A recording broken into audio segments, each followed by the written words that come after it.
All right, welcome back to our training camp live desk down here on the concourse. Once again, I'm Matt McMullen. He's Shawn Barber. Shawn, it's time for our 5 observation segment. Brought to you by Community America Credit Union. And the first one's pretty obvious. We're seeing it right now out here. You saw when Travis Kelce caught that touchdown, the crowd went crazy. Only 5,000 fans here, but it feels like there's 50,000 just in terms of their voices. How important is it to have the Arrowhead experience part 2 here, where fans are out here cheering the guys on and the players are getting ready for a game day environment as opposed to just being at normal training camp? I mean, it's going to be really important, at the start of the season. Home games are going to be more important. They're going to be easier to adjust to. The travel situation, the fans, you're used to it. But you got to believe that the offense is going to be able to start fast. Using hard counts, using tempo. The defense, most teams defensively are going to kind of struggle early on trying to keep up with the offense. And so our offense is already light years ahead of most other teams, and I think this gives us either a greater advantage going into the start of the season because we're keeping everything the same. We're starting where we left off last year and it's creating extra chapters to a great story book to begin with. And that leads into our second observation, all about attitude. And the attitude of this team has been unreal, if you ask me, throughout training camp. It's not easy coming into a camp with no OTAs, no mini camp, no preparation together as a team. A lot of teams would look at that and be frustrated, but this group looks at it as an opportunity to be great and take advantage of this situation. There's been so much energy and intensity throughout this camp. It's really been great to see. Man, and the thing that's going to be different from this year to last year, week 1 to week 4, the defense was getting used to Spags' defense. They're getting used to being on the field together. And now this season, everybody, it's almost like business as usual.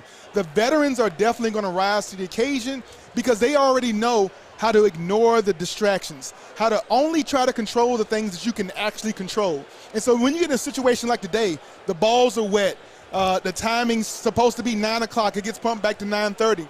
Those are the nuances that veteran players handle better than young players. And our team is not only a veteran team, but they're veteran because they're playing in the same system. And that's something that you're not going to be able to recreate. There are other teams that new coaches, new systems, they're going to struggle the first half of the season just trying to know what football is like playing under these new restraints with the COVID in place. And you mentioned the defense there. This defense was the best defense in the NFL from Week 11 through the end of the regular season. And that leads us into our next point, little brother no more.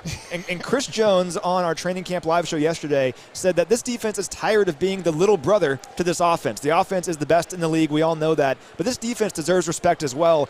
You're a defensive guy. You know the pride defensive players have. How much pride and energy does this defense have trying to show that they deserve to be one of the best defenses in the league? Man, when you say little brother, the first thing, listen, I am the younger of two boys, and so I know what it means to have a big brother always picking on you, getting a small piece of the chicken and all those kind of things, being the last person, having to do most of the chores.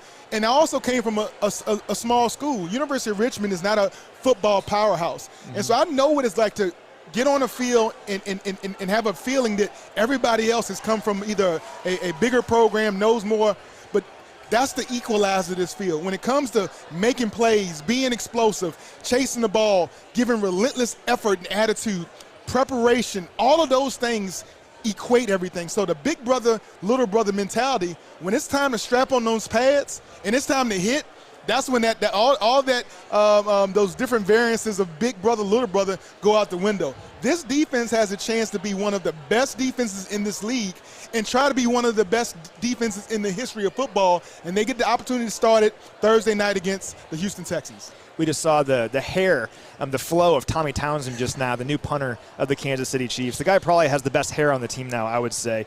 We'll transition here into our fourth observation, good to great. And this team has a lot of superstars, but it also has several players who are on the cusp of being a superstar, in my opinion.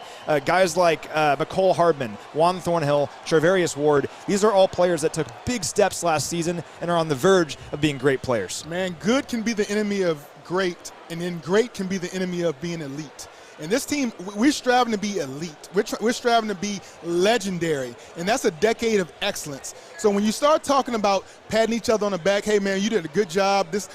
When I hear Honey Badger talking about his play against the Houston Texans, against the Tennessee Titans, and against the San Francisco 49ers, I hear him talk about the missed opportunities. Yeah. Yes, we won the Super Bowl, but he talks about how many interceptions he could have had by just watching the ball in, finishing the play, and that's what I get excited about. When I hear Pat Mahomes talking about there are some nuances about a defense I can either become even greater at recognizing certain pressure packages and what to do with the ball to make our offense even more effective, even more explosive. Not resting on the laurels that I was an MVP my second year. I was a Super Bowl MVP my third year. It's all about getting better. It's all about exploring opportunities from a mindset of growth, of how to just explode and flourish and just be the best you can be. And that's what Andy, he creates an environment on every phase, on every level, on all three phases, how to be great. Challenge yourself to be great. Be better each day when you're on the practice field. And that breeds a culture, and we've seen what that culture can do. Leads to a Super Bowl title, Chiefs' first Super Bowl title in 50 years. All right, our final observation here, life on the bubble. So for several of these guys in this camp, cut-down date is coming up. And there's a different practice squad rules this year where the practice squad is bigger at 16 players, so the opportunity is a bit different for those guys. But if you're a player on that bubble right now, what's your mentality like going into cut-down day? Man, you talk about fear. having fear of a guy knocking on your door, getting a phone call, asking you to bring your playbook up, bring your iPad up. You know, I showed my age right there, but bring your iPad in and hey, guy, your time is done here in Kansas City. But the one thing Coach and Brett Veach, they'll call other teams. If you're a good football player, you'll find a place in the league. For 10 years in the league, I challenged myself to fight, claw, scratch, have an edge, and be hungry like I was number 53.